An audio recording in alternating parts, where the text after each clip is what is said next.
Well, guys, have you heard of the concept of a 15-minute city? If you haven't, I'm pretty certain you're going to hear about it pretty soon. The World Economic Forum, the United Nations, are all working on this. And the concept is this. A 15-minute city is that everything that you would possibly need, your groceries, your dentist, your doctor, anything that you would need would be within 15 minutes walking distance of your home. And if you go outside of that 15-minute zone that you live in, you could possibly be fined or punished. See, what they want to do is limit your carbon footprint. They want to limit the use of your personal vehicle. See, if you drive your vehicle outside of that 15-minute zone more than 100 times a year, you could be fined. This is what they're floating around. And a lot of people would say, well, that's crazy. There's no way anyone would go along with that. But I have to remind you, what did we just do a couple years ago? Everyone locked themselves in their homes. People died in nursing homes alone because their family couldn't visit them. People lost their livelihoods. People lost their businesses. Just locked away. And back then, many of us were screaming at the rooftops saying, you know, this is all about control. All about control. It doesn't have anything to do with what they're telling us it is.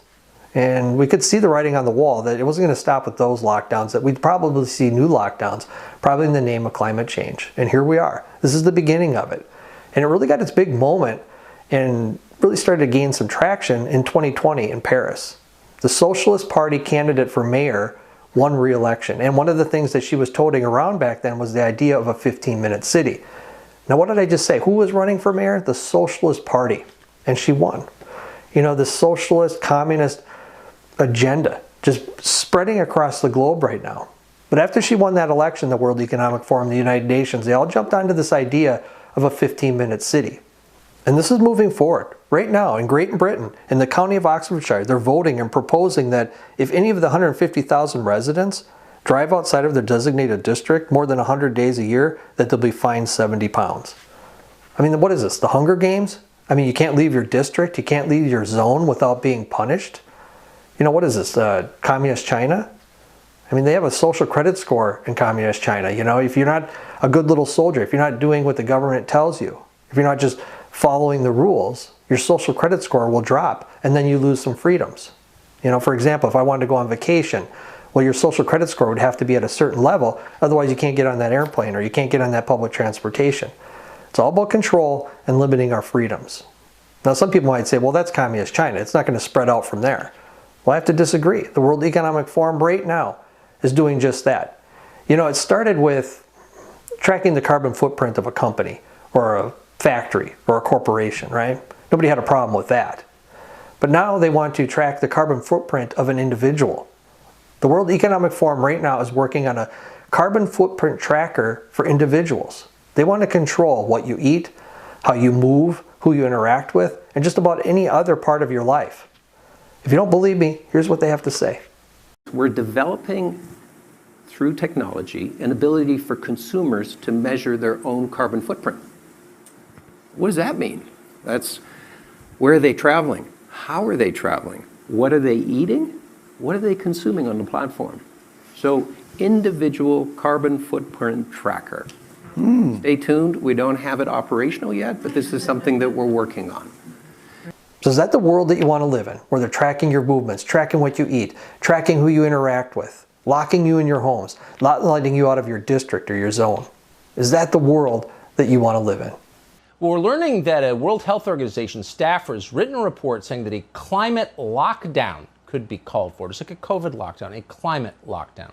Mark Morano is an author who has written a lot about climate change. He founded Climate Depot. He joins us tonight. Mark, thanks so much for coming on. A climate lockdown. Now, I would laugh this off the table, except we all just lived through the last 18 months, so we know that anything is possible. What does this mean exactly?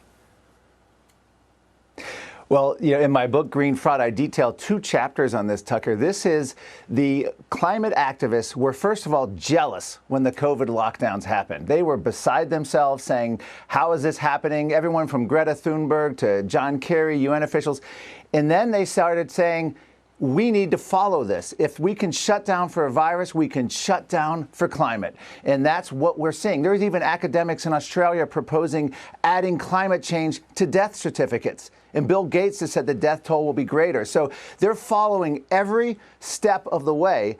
And it's not just, a professor here or someone in academia. We have a major UK report coming out. We have an international agency report that came out calling for essentially the same type of lockdowns. Everything from restrictions on your thermostat to restrictions of moving.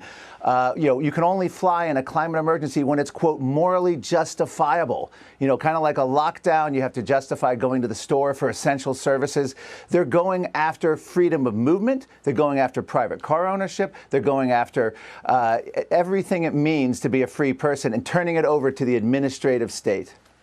So climate lockdowns, this 15-minute city concept, it's being pushed through, and I think it's going to be fast-tracked.